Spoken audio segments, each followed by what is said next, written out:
법률관계 종류부터 조금 보시면은 이거는 앞에서 저희가 공법관계, 사법관계에서 했었던 거 복습하는 거예요. 행정상 법률관계는 두 가지로 크게 나눠볼 수가 있어요. 조직관계, 조직법관계, 작용법관계. 조직법관계는 이렇게 행정주체 내부 그리고 주체 상호 간의 관계를 얘기하고요.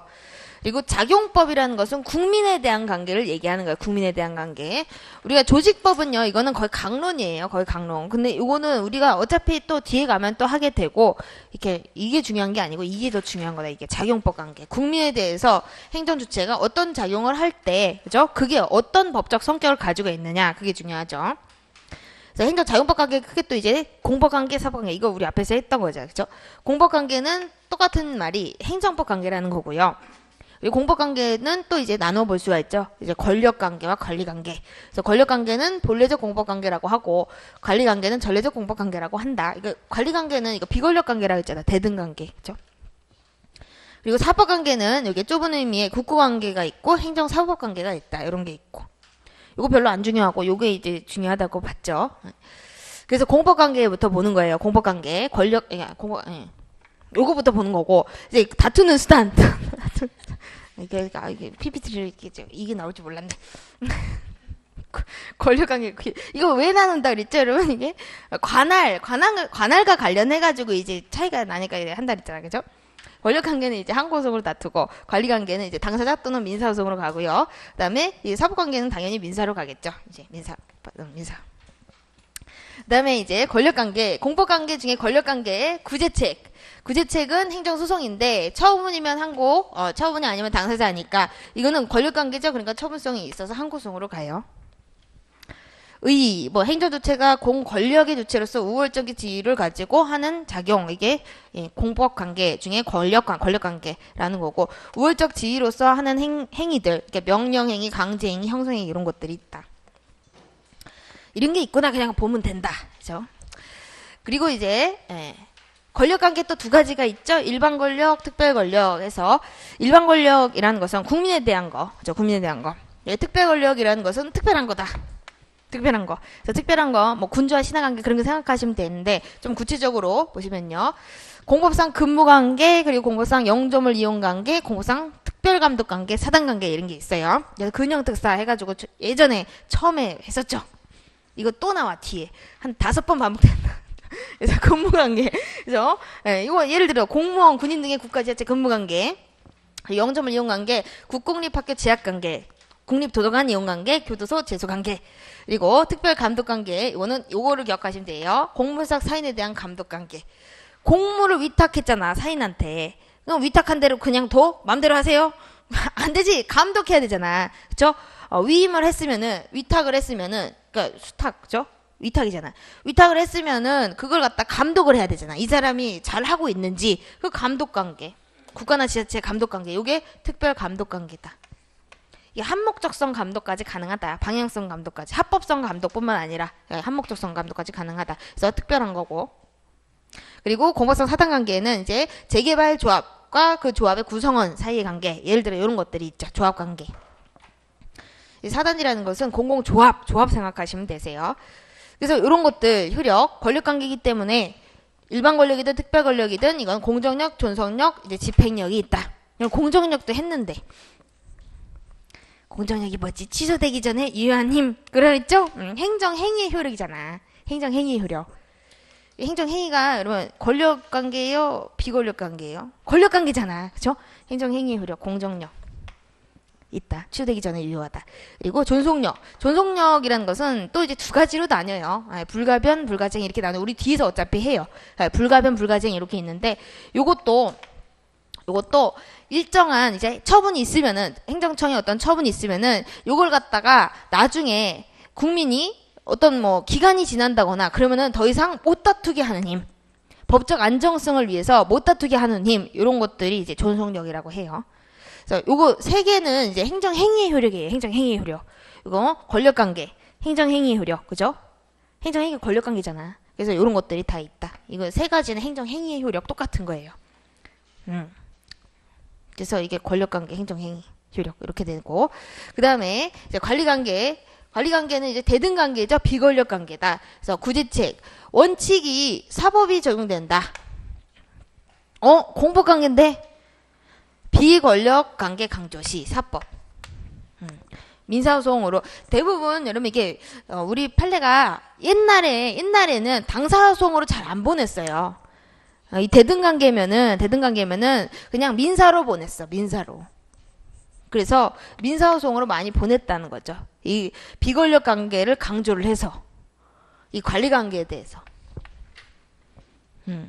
근데 지금은 민사로 안 보내고 당사자로 보내는 확률이 조금씩 높아지고 있어요. 높아지고 있다. 그 뭐 예외적으로 이 관리 관계인 경우 원칙이 사법이 적용되지만 예외적으로 공법적 규율이 있을 수도 있어요. 근데 이 공법적 규율이 더 많이 비중을 차지한다. 그러면은 당사자로 가야 되겠지. 당사자로.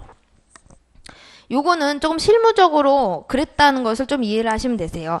관리관계, 공법관계 중에 관리관계, 대등관계죠? 공법관계니까 당연히 당사자 아닌가? 학자분들은 그래서 그렇게 주장을 해요.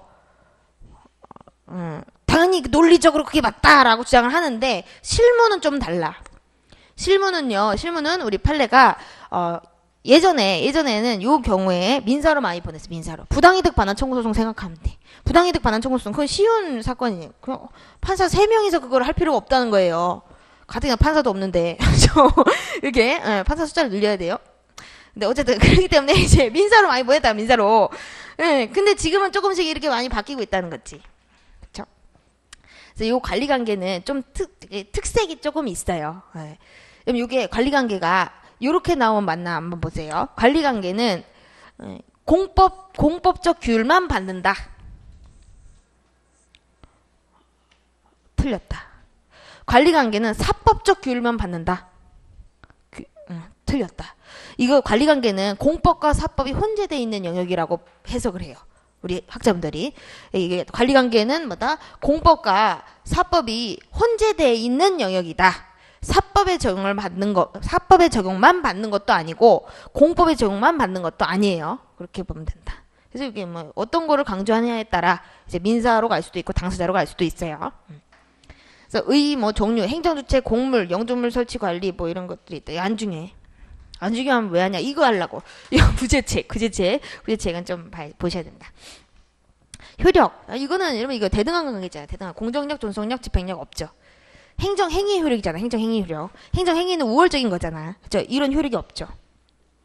관리관계는 그래서 비권력 관계인 점에서 사법관계와 동일하다. 여러분 이거 맞는 지문일까요? 이게 관리관계는 비권력 관계인 점에서 사법관계와 동일하다. 비권력. 맞지? 비권력. 이거 비권력이 잘 몰랐구나. 대등한 관계. 여러분 이게 관리관계든 사법관계든 다 대등한 건 똑같잖아. 채권자가 채무자한테 야 돈 갚아. 이거 우월적인 거 아니야. 우월적인 거 아니에요. 그럼 우월적인 거 아니다. 돈 갚아. 그러면 그냥 그렇구나 하면 돼. 사법관계든 관리관계든 대등한 관계예요. 거기서는 똑같다. 그죠? 맞는 지문이고. 그 다음에 국고관계. 이거는 사법관계죠. 비권력관계 당연히. 구제책은 민사다. 이거는 행정주체가 재산권의 주체로서 하는 상대 작용이다. 재산권의 주체. 돈 벌려고 하는 거. 그죠? 돈 벌려고 하는 거. 사업상계약, 사법관계. 종류, 이런 것들이 있어요. 물품 매매계약, 조달계약, 그리고 공사도급계약 같은 게 있다. 이러면 이거 앞에서 했었지? 또 나오는 거야. 또 나온 거다. 당연히 효력. 이러면 공정력, 조정력, 집행이 없지. 채권자가 채무자한테 야 너 내가 이거 너 돈 달라고 그랬잖아. 공정력이 있어 막 이래? 아니지. 당연히 없다. 그죠? 예, 이거는 이제 사법관계이기 때문에 이런 게 없어요. 알아두시고. 그다음에 행정사법. 요것도 형식이 사법이기 때문에 민사로 가는데 요거는 그냥 뭐 의하고 비판점만 좀 알아두시면 되세요. 행정주체가 공법적 규율을 받게 하기 위해서 사법을 이용하는 거예요. 이용한다. 어투가 안 좋지. 사법을 이용하는 거다. 사법의 형식을. 그래서 요거는 비판을 이렇게 해요. 사법으로의 도피를 막기 위해서 공법적 규율이 필요하다. 뭐 헌법이라든지 이런 행정법의 일반 원칙을 적용시켜야 된다. 이러면 형식이 되게 중요한 거예요. 형식에 따라서 어떤 법이 적용이 되고 안 되고가 결정될 수가 있다. 그래서 공법적 규율을 받기 위해서 공법의 형식을 사용해야지 사법의 형식을 사용했잖아. 이거는 이게 어떤 잠탈행위라는 거지. 공법에 적용을 받지 않기 위한 어떤 잠탈행위다. 그래서 그런 거를 막기 위해서 이제 이런 법이 적용이 돼야 된다는 거죠. 헌법, 행정법의 일반 원칙 이런 비판점이 있어요. 종류로는 이제 이런 것이 가능한 거는 급부행정, 경제 유도 행정 이런 것들. 행정 주체에게 법 형식, 사법을 선택할지 공법을 선택할지 법 형식의 자유가 인정되는 영역에서 이게 가능하고 역시 이것도 사법이 적용되기 때문에 이제 효력, 공정력, 정치권 집행 이런 게 없다. 그죠? 행정 행위의 효력들이 인정되지 않는다.